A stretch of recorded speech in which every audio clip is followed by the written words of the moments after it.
Merci aux organisateurs de nous donner l'occasion de réfléchir sur cette question politique extrêmement importante, extrêmement préoccupante, et merci de m'avoir invité pour tenter d'y contribuer.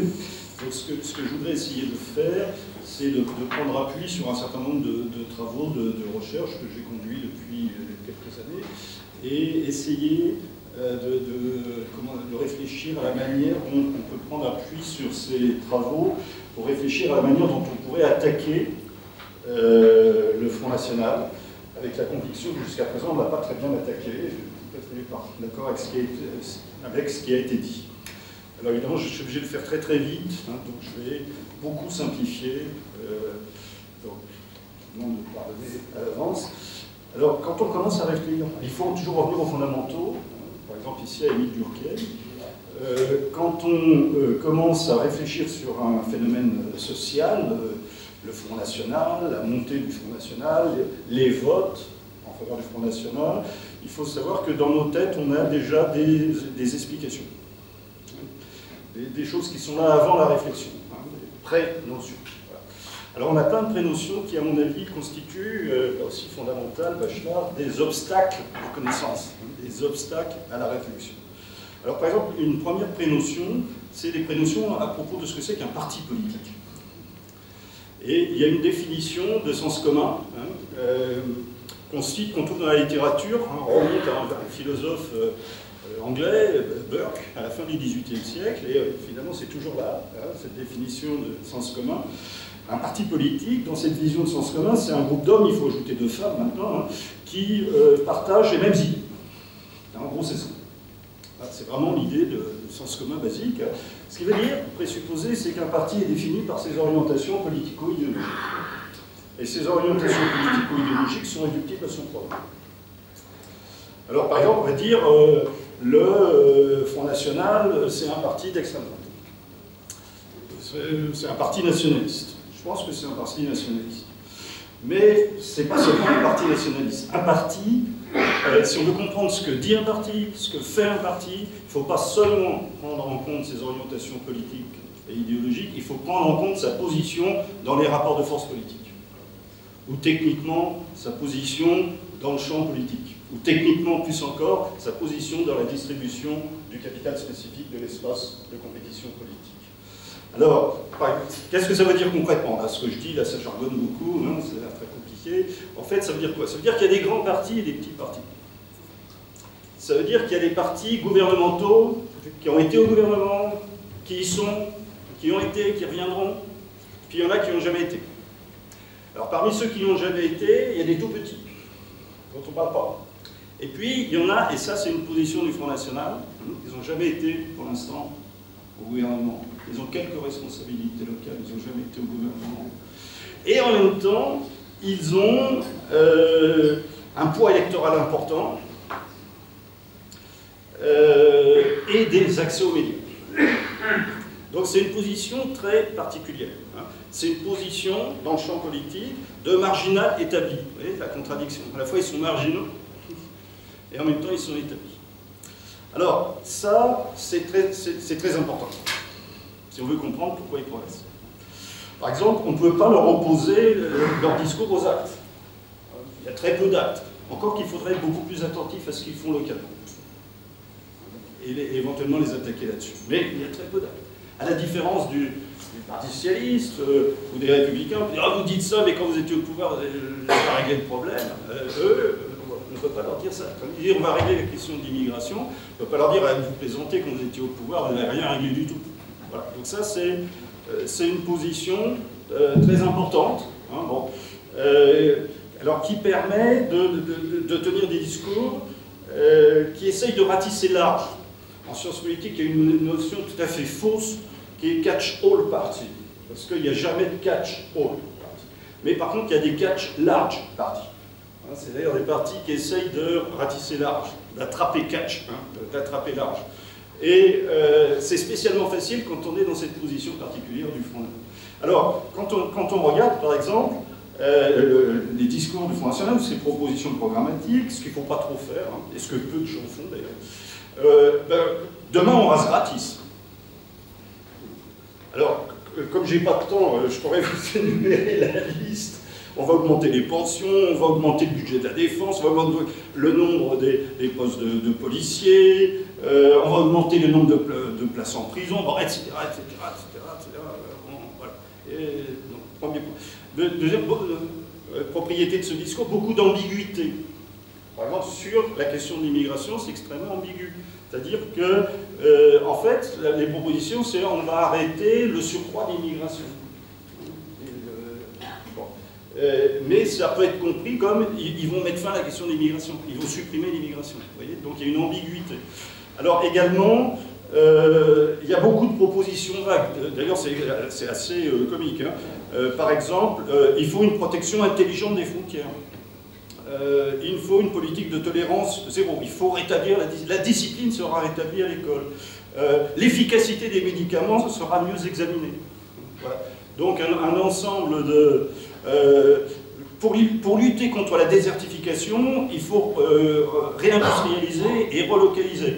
On donnera une priorité au développement du petit commerce dans les zones rurales. Yaka. Et bon. Également, on ménage la chèvre et le chou. Par exemple, sur les débats actuels de réforme du droit du travail, on dit, les porte-paroles du Front National disent, à la fois ils ont le petit patronat contre eux, le gouvernement actuel, et les travailleurs. Hein, mais on ne prend pas position sur le fond. Hein, bon. Et puis il y a des orientations plus ou moins cachées. Hein, par exemple, si on regarde de près, il y a une proposition tacite de suppression de l'impôt sur la fortune, avec réduction d'assiette. Il y a la suppression du collège unique, qui est une vieille revendication du petit patronat, de façon à avoir des apprentis plus malléables, hein, qui n'auront pas été pervertis par les enseignants. Il faut recruter des hauts fonctionnaires patriotes, bon, etc., etc. Voilà, donc ça, vous voyez, ce discours hein, ambigu, où on promet de grâce et gratis, tout ça, où on reste dans le vague sur un certain nombre de questions sensibles, tout ça c'est rendu possible par cette position politique très particulière que la position politique actuelle du Front National. Première proposition. Deuxième proposition, il ne faut pas accorder évidemment beaucoup d'importance à ces développements programmatiques. Pourquoi? D'abord parce que, alors je vais employer un mauvais mot, mais pour parler vite, l'offre partisane, ce que propose un parti politique, n'est pas réductible à son programme. Première proposition.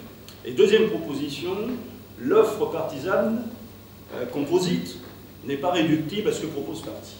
En fait, c'est une production collective. Une offre, ce que propose un parti, n'est pas seulement contrôlé par le parti lui-même. C'est une co-construction très complexe, que je vais essayer de traiter en quelques secondes. Alors d'abord, l'offre partisane est composite. C'est pas seulement un programme, même s'il y a aussi un programme. Alors qu'est-ce qu'il y a? Il y a un programme, hein, j'ai fait quelques allusions bien sûr, mais il y a aussi par exemple des déclarations. Alors des déclarations qui peuvent être sur des sujets politiques, mais pas seulement sur des sujets politiques, ça peut être sur des sujets moraux. Ou même sur l'art, par exemple, Jean-Marie Le Pen a dit que l'art contemporain c'est un art décadent. Voilà, c'est une prise de position, ça fait partie de l'offre. Récemment, vous avez vu qu'il y a eu des critiques quant à la composition de l'équipe de France de football. Ça fait partie aussi de l'offre. Donc, toutes sortes de déclarations, éventuellement contradictoires, par exemple sur l'IVG, sur le mariage homosexuel, bon. Donc ce qui accroît le caractère composite. Et en plus, des déclarations sont prises dans une histoire des déclarations. Donc ils trouvent aussi une partie de leur signification, de leur inscription dans une histoire. Par exemple, des prises de position passées de Jean-Marie Le Pen. Alors également, fait partie de l'offre d'un parti, des décisions. Alors, comme c'est un parti, c'est pas un parti établi de gouvernement, il n'y en a pas beaucoup, il y en a un petit peu au niveau local quand même. Alors ces décisions, ça peut être des politiques publiques, des décisions à caractère général, bon, mais ça peut être aussi des distributions de bénéfices privés. des logements, des emplois, des aides sociales, des subventions ou des refus de subventions. Bah, des associations. Ça aussi, ça fait partie de l'offre d'un parti. Alors, fait partie de l'offre d'un parti, c'est extrêmement important aussi, c'est la personne même des dirigeants, en tant qu'elle est mise en scène. On met en avant des qualités supposées de tel ou tel dirigeant, éventuellement plusieurs. Voilà. Bon. Alors, donc, vous voyez, il faut avoir tout ça en tête quand on réfléchit, qu'est-ce que propose le Front National. Il propose tout ça. Pas seulement le programme auquel je faisais allusion, que personne ne lit, enfin très peu de gens lisent. Alors, en même temps, ça serait naïf d'en rester là. Parce que, évidemment, personne ne fait ce que je viens de faire. Enfin, presque personne, il n'y a que les chercheurs qui font ça. C'est-à-dire qui essayent d'avoir une vue globale, exhaustive, synthétique de tous les biens politiques, les biens symboliques politiques proposés par le parti. Personne ne fait ça. Donc, en réalité, les électeurs, les citoyens, ce qu'ils peuvent percevoir du Front National, ne vont pas aller lire le programme. Ce qu'ils peuvent en percevoir, c'est ce qu'en donnent à voir les intermédiaires, que sont les médias. Donc l'offre politique, vous voyez déjà, d'un parti dépend de la médiatisation, c'est-à-dire elle dépend du travail des journalistes. Et même c'est plus compliqué que ça, parce que c'est pas seulement c'est le champ journalistique dans son ensemble, c'est-à-dire l'ensemble des relations très compliquées entre les différents médias, entre les différents journalistes, c'est ça qui contribue à la partie visible de l'offre politique. Et puis, l'offre politique, elle est également affectée de commentaires non seulement des journalistes, mais également de tous les adversaires politiques. Autrement dit, je vais le dire très vite comme ça, c'est l'ensemble du fonctionnement du champ médiatique et du champ politique qui contribue à la coproduction de l'offre politique du Front National. Voilà. Alors, avec un cadrage principal, vous voyez, il a fait allusion, qui est centré, la dominante quand même sur le racisme, la xénophobie, l'immigration, plus récemment un tout petit peu l'euroscepticisme, etc. Mais la dominante depuis plusieurs décennies, le cadrage principal, c'est un parti xénophobe, c'est un parti raciste. Or, ce cadrage a fait la preuve de son inefficacité. Et même on peut se demander s'il n'est pas contre-productif. Dans la mesure où, d'ailleurs, il faut comprendre que fait partie de notre ethnocentrisme, non seulement militant, mais intellectuel, c'est la croyance dans le communisme linguistique.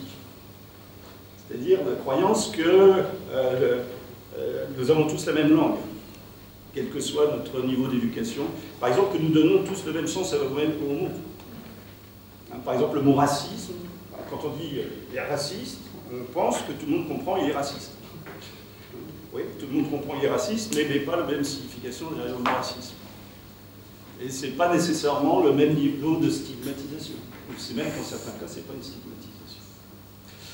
Donc l'attaque depuis plusieurs décennies du Front National sur ce thème-là, racisme, xénophobie, on peut se demander si ça n'a pas renforcé le Front National. Dans le jargon de l'analyse des phénomènes politiques des sciences sociales, ça a renforcé l'idée que le parti est ce qu'on appelle le propriétaire d'un problème. Propriétaire du problème de l'immigration. C'est-à-dire c'est le parti qui est sérieux sur la question, qui a quelque chose à dire, qui a vu le problème avant tout le monde. Les autres, ils n'ont pas vu venir les difficultés. Voilà. Donc, je pense qu'il faut probablement réfléchir à une autre manière d'attaquer le Front National, et d'une manière qui ne serait pas nécessairement centrée sur cette question du racisme, de la xénophobie et de l'immigration. En tous les cas, ces attaques centrées, cadrées de cette manière sur le Front National, ont contribué à une transformation extrêmement importante qui est la vision des divisions du monde social. Pierre Bourdieu disait qu'une partie importante de la lutte politique, c'est une lutte sur la vision des divisions. La vision, comment on voit la manière dont le monde social est divisé. Est-ce que le monde social est divisé entre patrons et employés? diviser entre nationaux et étrangers. Là, le Front National a réussi, quelque part, alors pas tout seul, en s'appuyant sur des transformations sociales, sur phénomènes de grande ampleur qu'on n'a pas, enfin, j'ai pas le temps d'esquisser l'analyse, mais en tous les cas, le Front National a contribué à changer la vision des divisions du monde social, à mettre au premier plan une division du monde social, une division nationale. Les Français, par exemple, pour nous, contre les étrangers. Ou nous, les Anglais, contre les étrangers. C'est les députés qui s'étaient assassinés. Parce qu'elles contestaient cette vision des divisions du monde social. Troisième proposition, alors, en fait, la véritable offre politique d'un parti, l'offre politique efficace, c'est pas du tout le programme. C'est même pas les commentaires des journalistes et des adversaires politiques.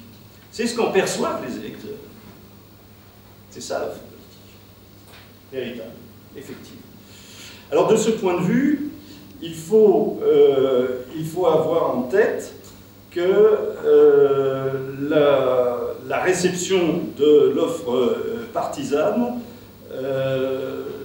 par des citoyens ordinaires, elle est extrêmement diversifiée. Et elle est extrêmement différente dans sa sélectivité. Donc les citoyens ordinaires, ils sont attentifs ou pas. Un petit peu, très attentifs, pas du tout attentifs. Bon. Et puis ils sont attentifs à certaines choses. C'est-à-dire à la fois ce qu'ils comprennent et ce qui les intéresse. Alors ça a une série de conséquences importantes. D'une part, ça génère des malentendus. Il y a ce que disent les porte-paroles du parti, d'un parti quelconque, hein, c'est vrai pour le Front National, c'est vrai pour d'autres partis, et il y a ce qui est compris de ce qu'ils disent. Et ce qui est compris de ce qu'ils disent ne correspond pas nécessairement à ce qu'ils ont voulu dire. D'autant plus que les hommes politiques introduisent souvent beaucoup d'ambiguïté, donc ce qui contribue. Voilà. Donc par exemple, je pense que sur la question de l'immigration, la fortune du Front National repose sur beaucoup de malentendus. Alors, il y a des malentendus et également il y a des appropriations sélectives. Mais c'est un phénomène très général. Hein. Par exemple, Weber comme Gramsci ont écrit des choses extrêmement intéressantes sur la réception sélective des messages religieux. Il y a des appropriations sélectives. Il y a un catholicisme des pauvres, un catholicisme des riches, un catholicisme des paysans. Hein, voilà. Donc, ce qui est vrai pour la religion, et c'est vrai pour les partis politiques. Hein.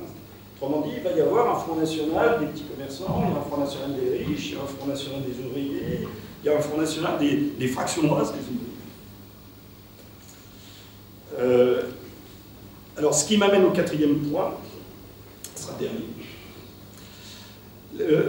Dans nos têtes, nous avons des prénotions qui sont des obstacles à la connaissance, et ici, ce qui nous intéresse aussi, des obstacles à la réflexion. Une prénotion, c'est la notion d'électorat. C'est un obstacle à la connaissance, la notion d'électorat. C'est-à-dire se présupposer que l'ensemble de ceux qui votent pour un parti, l'électorat du Front National, l'électorat eurosceptique. Donc, le présupposer que tous ceux qui votent pour un parti, en gros, partagent les idées de ce parti, et donc l'idée qu'il y a une homogénéité électorale. Ils sont à peu près d'accord entre eux, ils pensent à peu près la même chose, des choses différentes des autres électorats, et ils pensent à peu près la même chose que le parti pour lequel ils votent. Alors il en résulte que le parti est bien leur représentant. Ce que dit le parti, c'est ce que pensent les électeurs, et les électeurs pensent que le parti. Autrement dit, la notion d'électorat, c'est un dispositif symbolique essentiel de ce système politique particulier qu'est la démocratie représentative. C'est un système de justification de la représentation. C'est un système de justification des représentants. Donc, il faut, comme disait Émile, écarter les prénotions. Donc, nous allons vigoureusement écarter la prénotion d'électorat pour remplacer par quelque chose de plus fumeux, plus confus. Par exemple, moi je propose conglomérat. Alors, il l'a très bien dit tout à l'heure, il ne faut surtout pas s'imaginer que le vote pour le Front National, c'est quelque chose d'homogène. Ça part dans tous les sens. Et si on pouvait, une image, je vais vous proposer, chaque électeur du Front National, on peut le situer dans un espace compliqué à 3 dimensions. Il y a 3 dimensions. Première dimension, c'est le niveau de conviction. Et de ce point de vue, on a des votes pour le Front National avec des niveaux de conviction extrêmement variables, avec des gens qui sont très convaincus, ça existe, et des gens qui sont un petit peu convaincus, et des gens qui ne sont pas du tout convaincus. Il y a des gens qui votent pour le Front National, moi je vois ça par exemple dans des entretiens, en disant c'est un parti extrêmement dangereux, je vote pour lui, j'espère qu'il sera au pouvoir. Oui, c'est un peu paradoxal. Il y a des votes négatifs. Des votes négatifs. Bon. Et il y en a beaucoup. Pourquoi? Ça, c'est une des raisons de la montée du Front National, c'est l'échec des partis de gouvernement depuis plusieurs décennies. Je ne vous énumère pas la liste de ces échecs, vous la connaissez tous, hein, chômage, précarité, désertification rurale, logement, les services publics, système scolaire, etc. Bon, hein. Donc, l'échec des partis de gouvernement, de gauche comme de droite, génère, nous le savons tous, beaucoup de mécontentement, pas seulement en France, hein, c'est un phénomène très général, bon. Et ça produit des votes et une tendance au vote négatif. On vote contre. Et pour une part, le vote Front National, c'est un vote contre. C'est un vote contre les partis de gouvernement. Et c'est un vote, par exemple, on envoie un message. Je ne suis pas content de la situation. On ne vote pas pour le Front National. Voilà. Alors je ne dis pas que tous les électeurs sont comme ça, je dis qu'il y a des électeurs. Des choix négatifs. Alors, donc, il faut garder en tête. Alors ce qui entraîne, par exemple, ce degré très inégaux de conviction, ça a des effets, par exemple, extrêmement importants en termes d'instabilité des choix. Ce que disait Willy en commençant tout à l'heure. Il ne faut pas s'imaginer, par exemple, que l'électorat du Front National est un électorat stable. Il faut s'imaginer qu'il y a beaucoup d'entrants, de sortants. Et quand ils progressent, il ne faut pas s'imaginer que c'est un noyau dur stable avec des nouveaux qui arrivent. Hein, c'est pareil, il y a beaucoup d'entrants, de sortants à chaque élection. Au premier tour, ils ne se retrouveront pas au deuxième tour. Ils sont là pour l'élection présidentielle, ils ne seront pas nécessairement là pour les élections municipales. Il faut s'imaginer des mouvements browniens un peu, hein, en tous les sens. Et au niveau agrégé, quand on fait les totalisations, on a l'impression que c'est stable, ou que ça monte. Voilà. Donc, il faut avoir ça.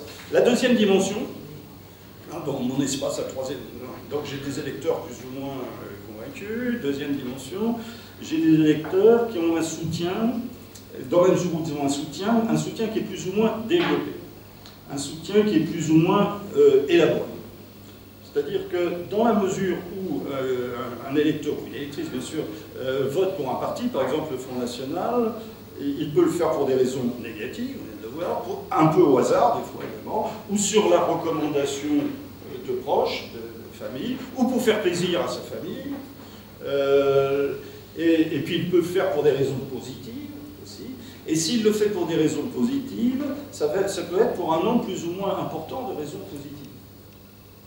Donc on a des accords minimaux, et puis des accords extrêmement développés. Et puis on peut avoir des accords minimaux qui s'accompagnent de désaccords. Par exemple, il y a des gens qui votent à gauche, des électeurs qui votent à gauche, tout en étant en désaccord avec les partis de gauche sur la question de l'immigration. Avec des positions très proches du Front National d'ailleurs sur la question de l'immigration. Ils votent à gauche. Donc vous voyez, il faut avoir ça en tête. Donc, on peut avoir des électeurs du Front National qui sont d'accord avec la position du Front National sur certains points, mais pas du tout nécessairement sur tout. Par exemple, sur une grande naïveté de penser que tous les électeurs du Front National sont eurosceptiques. Non pas qu'ils sont pro-Europe, c'est-à-dire que ce n'est pas une question qui les préoccupe. Alors encore moins sur la question de l'euro. Et puis alors, troisième dimension, hein, dans mon espace à 3 dimensions, la troisième dimension, et celle-là est très importante je pense, c'est le soutien, il est sélectif. Dans la mesure où il y a des soutiens, un accord, il est plus ou moins développé, ce que je disais à ma deuxième dimension. La troisième dimension, il est sélectif. Et il ne porte pas nécessairement sur la même chose. Et alors, de ce point de vue, c'est là que la notion de conglomérat, plutôt qu'électorat, parce que finalement, ce qu'on perçoit comme des électorats, c'est vrai pour tous les partis. Mais c'est spécialement vrai pour ces partis très particuliers qui sont des partis marginaux, et a fortiori des partis marginaux établis. Donc, c'est l'hétérogénéité des gens qui soutiennent. Donc on peut distinguer, je n'ai pas le temps de le faire parce que déjà j'ai dépassé mon temps de parole, plusieurs segments qui soutiennent le Front National pour des raisons très différentes et pour des raisons potentiellement opposées. C'est pour ça que la notion de conglomérat est intéressante. Alors par exemple, vous avez des segments assez restreints d'ailleurs qui sont de catholiques traditionnalistes, bon, avec des préoccupations sur la famille, sur l'IVG, sur le mariage homosexuel, hein, voilà. Donc, qui ne sont pas nécessairement très préoccupés par les questions d'immigration. Il y a des segments, pour l'instant assez limités, fascistoïdes. Donc, avec une hostilité proclamée au capitalisme, à la démocratie et l'Union européenne. Bon. Alors, il y a un segment traditionnel, c'est la base sociale, structurelle, constante des partis nationalistes, de petites professions indépendantes, de petits commerçants, artisans, pas nécessairement en déclin, peuvent l'être, ils ne sont pas nécessairement, mais avec des trajectoires très, des trajectoires très particulières quand même, on peut qualifier en dents de scie. Alors ceux-là, ils ont une idéologie antifiscale, hein, ils sont opposés à l'impôt, aux charges, bon. Ils ont le sentiment qu'ils ont travaillé dur, donc ils gagnent bien leur vie, d'autant mieux leur vie qu'ils n'ont pas bien réussi à l'école, hein, donc ils ont un sentiment de grande réussite économique, donc ils privilégient la réussite économique. Bon, ils ont l'impression que l'État vient leur piquer le produit de leurs efforts et de leurs mérites. Quoi. Pourquoi? Pour aider des feignants, hein, des gens qui ne veulent pas travailler. On va leur payer les allocations de chômage. Moi, je ne me suis jamais été au chômage. Vous voyez, pour travailler. Hein, voilà. On ne m'a jamais donné de l'argent, moi. Et moi, je bosse et je donne de l'argent. Voilà. Bon. Et les ouvriers, et les immigrés aussi. Hein, voilà, vous voyez, donc ils sont anti-protection sociale. Bon. Ils sont anti-syndicats, bien sûr. Ils sont anti-gauche. Bon. Voilà. Mais c'est un segment très particulier.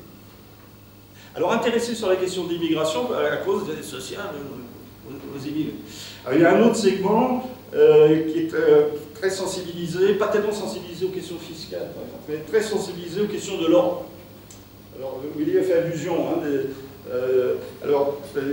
des salariés plutôt que des professions indépendantes, des positions intermédiaires fragiles, hein, effectivement, des gens qui ont un habitat individuel à proximité des grands ensembles, des gens qui se sont endettés pour acheter leur pavillon, qui voient avec... je me souviens, une lettre qu'un maire m'avait montrée, qui voit avec terreur une famille maghrébine s'installer à côté du pavillon qu'ils viennent d'acheter, ils sont endettés encore pour le payer. Alors ils sont très sensibilisés à des questions d'ordre moral. Respect des lois, respect des conventions. Alors, donc très sensibilisés sur la question de la sécurité, de la délinquance. Bon. Alors les immigrés, par exemple, ils ne sont pas bien moralement. Ils n'éduquent pas bien leurs enfants. Et ils laissent sortir le soir. Et ça produit de la délinquance. C'est de la graine de délinquance. Bon. Et ils ne s'habillent pas bien, ils ne s'habillent pas comme nous. Ils ne mangent pas comme nous. Alors, ils ne sont pas bien. Quoi. Ils ne respectent pas les usages. Donc vous voyez, c'est une fraction hein, qui n'est pas du tout concernée par les questions religieuses, qui n'est pas du tout, très peu concernée par les questions fiscales, sauf de manière très particulière. Bon, si on avait le temps, on pourrait revenir. Alors il y a également des segments populaires, et qui sont préoccupés par certains infos. Par exemple, la TIP. La taxe sur les produits pétroliers. Parce que ils habitent en grande banlieue et ça augmente le coût des transports. Alors, les milieux populaires. Hein, donc les milieux populaires, il y a des fractions des milieux... oui, je sais. Alors, voilà. Et puis il y a des fractions des milieux populaires sont contre l'immigration pour des raisons que vous connaissez bien. Il y a des fractions basses, là je le dis quand même, qui ont le sentiment subjectif que les immigrés sont avantagés dans l'accès aux logements sociaux, dans la distribution des aides, et qui réclament, ils disent c'est pas normal, moi je suis français, et je devrais quand même passer en premier, et ils passent un moment. Bon. Donc ces gens-là, ils ne sont pas du tout hostiles aux aides sociales, ils ne sont pas du tout hostiles à la protection sociale, ils demandent même une priorité pour eux-mêmes. Voilà. Alors, pour terminer, ce qu'on peut dire, c'est que c'est important d'avoir cette notion en tête, non pas d'électorat, mais de conglomérat, parce que potentiellement, on voit bien que les formes de soutien sont extrêmement diverses, et potentiellement même, ils sont opposés. Il y a des contradictions. Et je pense que je vais m'arrêter là, j'avais des propositions à faire, mais bon, ça serait trop long. C'est là-dessus qu'il faut attaquer. Il ne faut pas attaquer le Front National sur la question de l'immigration, racisme. Bon, enfin, on peut continuer à l'attaquer, mais en tous les cas, il faut l'attaquer sur autre chose. Et il faut l'attaquer, par exemple, sur là où les différents segments de son électorat ont des positions très opposées. Par exemple, il faut leur dire, mais alors, qu'est-ce que vous faites par rapport à la protection sociale? Par exemple, la protection au chômage, les allocations familiales. Quelle est votre position sur les allocations familiales? Alors là, évidemment, c'est une position intenable. S'ils explicitent leur position sur les allocations familiales, c'est une position intenable. Parce que quoi qu'ils disent, ils vont mécontenter, soit les petits commerçants, qui n'en veulent pas, soit des fractions de classe populaire qui en veulent, quand même beaucoup, qui veulent même une priorité. Voilà. Donc, peut-être qu'on pourra revenir là-dessus dans la discussion, parce que j'ai été beaucoup trop long, mais je pense que la suggestion, c'est qu'il faudrait réfléchir collectivement à la manière d'attaquer le Front National en jouant des mécanismes sociaux, en jouant sur les mécanismes sociaux mêmes qui ont constitué ce conglomérat. Pardon d'avoir été cité.